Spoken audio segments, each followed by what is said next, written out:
Заклучен до утре завршува рокот за поднесување апликации за европските пари од ИПАРД 2 програмата, наменети за земјоделските производители. Иако рокот за апликација беше продолжен, дополнителни 30 дена, сепак југоистокот со слаб интерес за овие пари. Од регионалната агенција за развој на земјоделието вела дека иако начинот на аплицирање беше поедноставен, сепак земјоделците се уште со скептицизам гледаат на поднесувањето на барањата.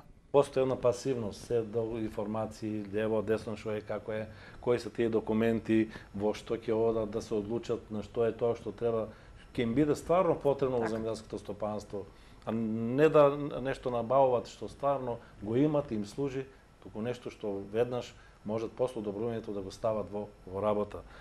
За сега, значи, спомнав една бројка предходно, колку имаме околу 780 технички предлог проекти зборувано само Агенцијата за поттикнување на развојот на земјоделството, припремени овде во регионот.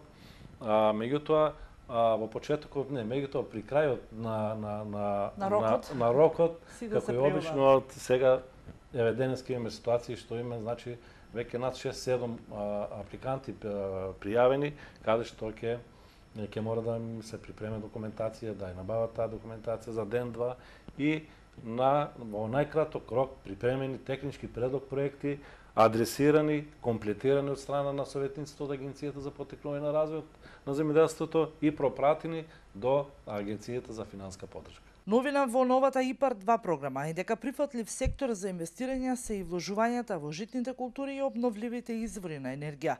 Дел за сопствено користење на енергија, дел за продажба. На земјоделците и бизнис операторите кои ќе ги користат средствата од оваа програма им стојат на располагање и грантниот фонд за покривање на дел од хипотеката за земениот кредит. Потоа е за субвенции и покривање на трошоци за половина од банкарските камати и готови бесплатни типски проекти за фарми.